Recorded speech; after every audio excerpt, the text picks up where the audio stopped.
नमस्कार दोस्तों। आज हम बात करेंगे भगवान विष्णु के प्रथम अवतार के बारे में। श्री हरि विष्णु ने अपना पहला अवतार एक मछली के रूप में लिया था, जिसे मत्स्य अवतार के नाम से जाना जाता है। विज्ञान के दृष्टिकोण से देखें तो भी ये एकदम सही साबित होता है, क्योंकि थ्योरी ऑफ एवोल्यूशन के अनुसार भी पृथ्वी पर सबसे पहले जल में रहने वाले जीव ही आए थे। इस हिसाब से प्रभु का मत्स्य अवतार एक तरह से धरती पर जीवन के आरंभ को भी दर्शाता है।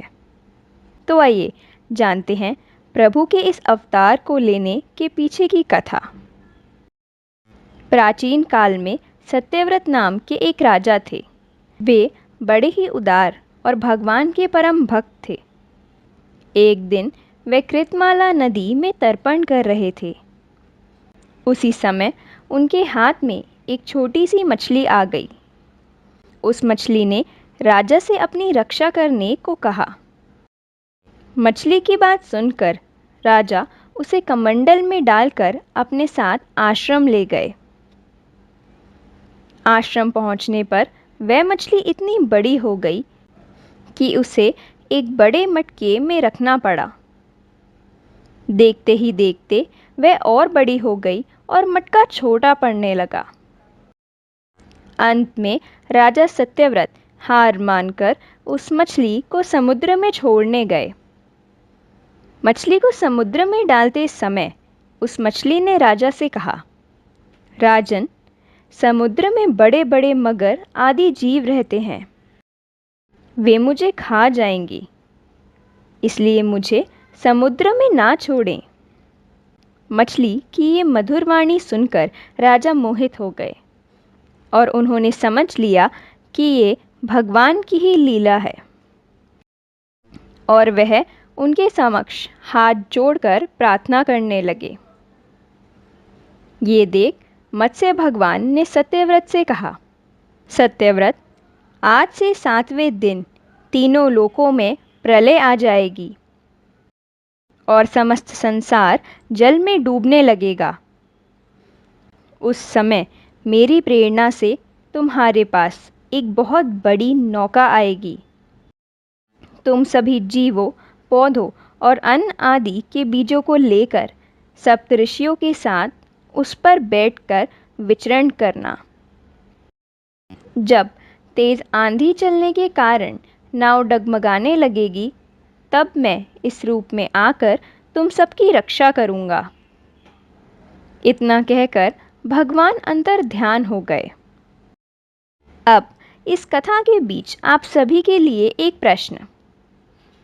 भगवान विष्णु ने राजा सत्यव्रत से सभी जीव, पौधों, अन्न, बीजों आदि को अपने साथ ले जाने को क्यों कहा?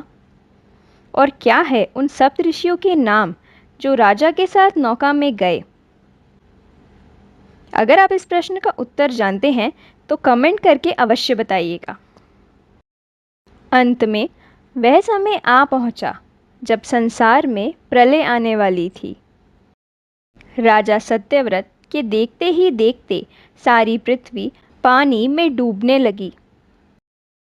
उस समय राजा ने भगवान की बात याद की। तभी उन्होंने देखा कि एक नाव भी वहां आ गई है। इसके बाद वे सभी जीव जंतुओं को लेकर सप्तऋषियों के साथ तुरंत नाव पर सवार हो गए। सप्तऋषियों की आज्ञा से राजा ने भगवान श्री हरि का ध्यान किया और उसी समय भगवान समुद्र में मत्स्य के रूप में प्रकट हो गए।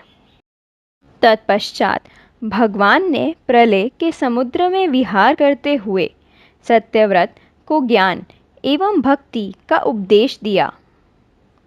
साथ ही उस समय एक हैग्रीव नाम का राक्षस था, जो भगवान ब्रह्मा के मुख से निकले हुए वेदों को चुराकर पाताल में जा छिपा था। भगवान ने मत्स्य रूप में इस हैग्रीव राक्षस को मारकर वेदों का भी उद्धार किया था। और इस तरह भगवान विष्णु ने पृथ्वी पर जीवन को इस प्रलय से बचाने एवं हैग्रीव का वध करने के लिए मत्स्य अवतार धारण किया था। तो दोस्तों, अगर आपको वीडियो अच्छी लगी हो तो वीडियो को लाइक कर अपने दोस्तों के साथ शेयर करें। साथ ही हमारे चैनल को सब्सक्राइब करके बेल आइकन को प्रेस करना ना भूलें, ताकि आगे आने वाली वीडियोस के नोटिफिकेशन आपको सबसे पहले मिल सके। तो मिलते हैं ऐसी ही एक और नई वीडियो के साथ, जिसमें बात करेंगे विष्णु जी के अन्य अवतारों के बारे में। जय श्री हरि।